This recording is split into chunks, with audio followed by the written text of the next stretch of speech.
du soir, bonsoir. La vidéo que vous allez visionner d'ici quelques instants traite du BPCO, bronchopneumopathie chronique obstructive. C'est une maladie très en vogue ces derniers temps. En effet, nous pouvons constater que environ 10% de la population adulte des pays occidentaux en sont atteints. Cette maladie est la deuxième cause de mortalité ici en Belgique dans les années futures et la cinquième au point de vue international après les infarctus, les AVC, les infections respiratoires communautaires et la tuberculose. C'est donc une maladie qu'il ne faut pas prendre à la légère et il est très important de savoir la diagnostiquer le plus tôt possible. Vu la définition, il me semble que ça doit être un problème médical qui doit se situer au niveau des bronches ou du poumon et qui fait que ces bronches ou les conduits par lesquels l'air passe sont obstrués de façon chronique, donc régulière. La BPCO, c'est l'acronyme de bronchopneumopathie chronique obstructive, est une maladie chronique respiratoire qui fait partie des maladies obstructives des bronches et au même titre que l'asthme. La différence de l'asthme, c'est que la bronchoconstriction, l'obstruction liée à la maladie, n'est pas réversible ou très peu. Et c'est une maladie donc évolutive qui touche essentiellement le sujet adulte à la suite de certains facteurs de risque et d'exposition, dont le principal est le tabagisme.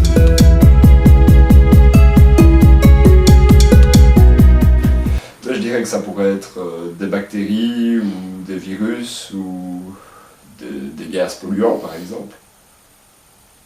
Il y a d'autres facteurs de risque qui rentrent en ligne de compte, essentiellement la pollution atmosphérique, notamment la respiration de fumée de combustion, notamment du charbon.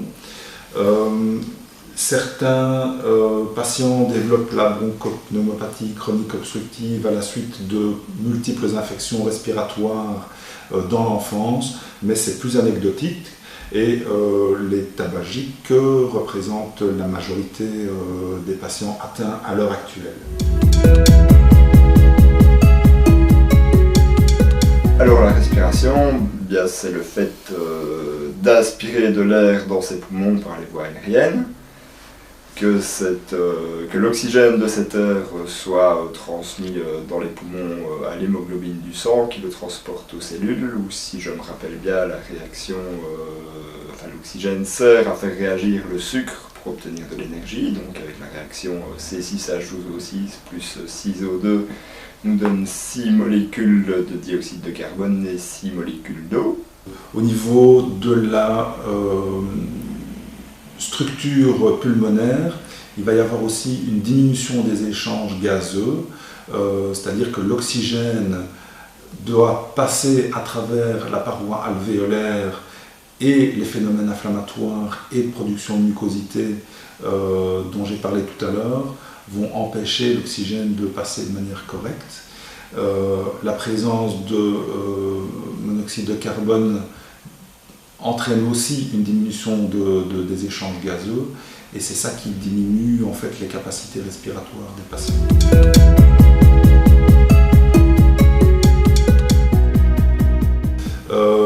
La BPCO, qu'on appelait anciennement la bronchite chronique, se manifeste par essentiellement de la toux, des expectorations, donc des crachats qui ne sont pas purulents, donc qui sont plutôt translucides, voire blanchâtres.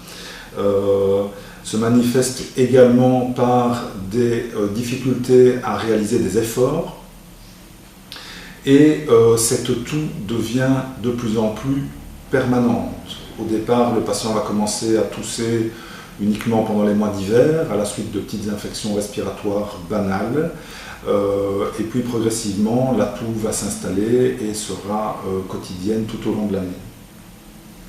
Parallèlement à ça, la fonction respiratoire se dégrade et le patient en vient à réaliser de moins en moins facilement des efforts d'abord de la vie quotidienne, ensuite des efforts de sortie et de montée d'escalier par exemple, Ce qui fait que finalement, ces gens qui souffrent de BPCO ne font plus beaucoup d'efforts et restent cantonnés chez eux.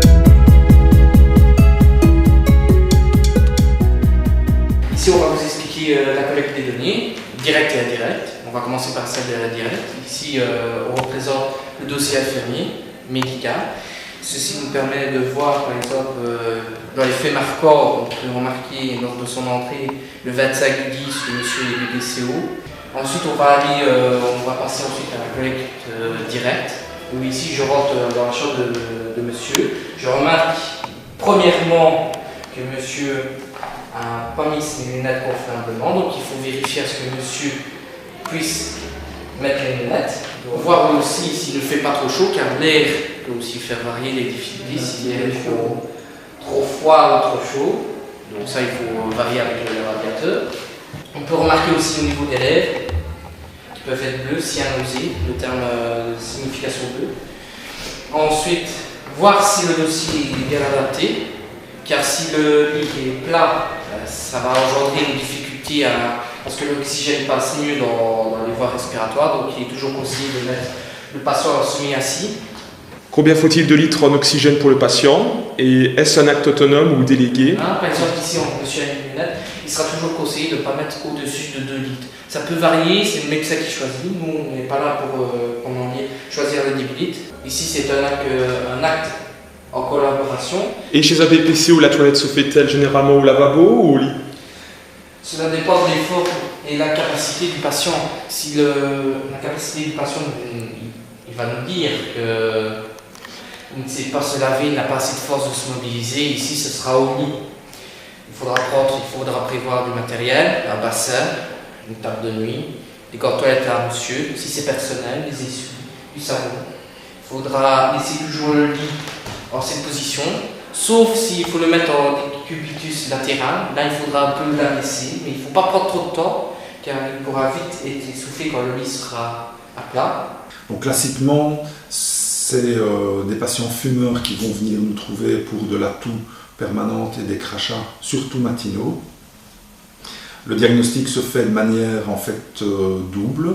Le patient est caractérisé par l'âge adulte, la présence de toux, la présence de difficultés respiratoires à l'effort et puis non à l'effort, la présence de bronchite aiguë fréquente peut aider au diagnostic, mais c'est surtout le tabagisme dans les antécédents qui va nous faire penser au diagnostic. Et à partir de ce moment-là, on peut faire alors un ou plusieurs tests de diagnostic. Le principal étant le test de spirométrie. En ce qui concerne la spirométrie, comme je l'expliquais, l'examen est réalisable chez le pneumologue. Il faut bien se rendre compte que c'est un examen qui est assez complexe et qui nécessite un appareillage précis et étalonné que le pneumologue peut utiliser bien sûr donc, à son cabinet. Néanmoins, il existe des appareils de spirométrie que le médecin généraliste peut utiliser, qui sont assez fiables et qui permettent non seulement un diagnostic mais aussi un suivi de la maladie. Et c'est ça que je vous présente à l'heure actuelle. Donc c'est un appareil qui se branche à l'ordinateur et qui permet d'analyser l'expiration, en tout cas le cycle respiratoire et l'expiration forcée lorsque le patient l'utilise de manière adéquate. Dans le cadre de la BPCO, nous avons à nous intéresser d'abord au rapport de Tifno qui doit être en dessous de 70% pour pouvoir parler d'un syndrome obstructif. Donc l'examen nous donne aussi 3 valeurs chiffrées qui sont très intéressantes justement pour le diagnostic, qui sont la capacité vitale forcée, le volume expiré maximum en 1 seconde et le rapport entre les deux qui s'appelle le rapport de Tifno.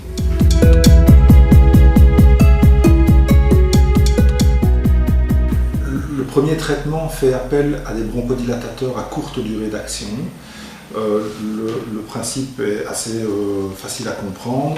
Il y a un aérosol doseur qui contient les médicaments que le patient doit prendre en inhalant. Et le principe est qu'en ayant enlevé l'embout, le patient met le produit en bouche, inspire profondément et appuie sur le scotch pour que le gaz amène la molécule au niveau des bronches. Suivant l'évolution de la maladie, on va leur prévoir des bronchodilatateurs à plus longue durée d'action, qu'on peut ou non combiner à des corticostéroïdes inhalés aussi, et selon les modalités suivantes. Soit ces bronchodilatateurs à longue durée d'action sont présents, ou sont en tout cas présentés sous forme de petits aérosols doseurs qui contiennent un gaz propulseur, soit alors sous forme de poudre. Et ici on a deux des principaux matériels de délivrance. Le principe est relativement simple aussi, sauf que le matériel change un petit peu. Il faut dégager l'embout, il faut charger l'appareil et il faut inspirer. Le fait d'activer l'appareil permet de laisser tomber la dose de poudre dans le réceptacle adéquat, et l'inhalation permet d'inspirer suffisamment de poudre pour qu'elle aille se déposer au niveau des bronches. Le deuxième système est un système plus de cheminée. Le même principe est valable, hein. Donc ici on fait que tourner la base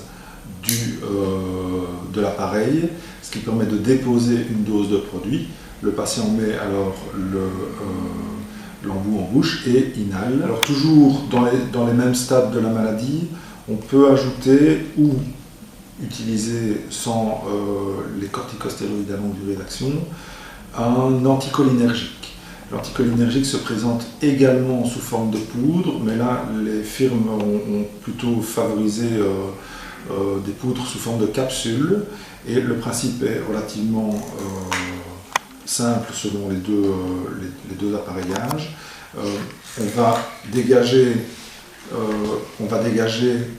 la logette pour mettre la capsule qui contient de la poudre.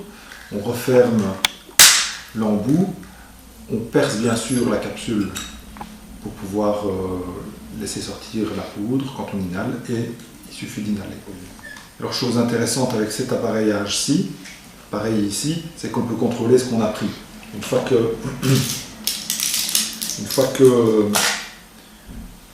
qu'on a inhalé la poudre qui est ici dans la capsule, je ne sais pas si on la voit bien comme ça, voilà.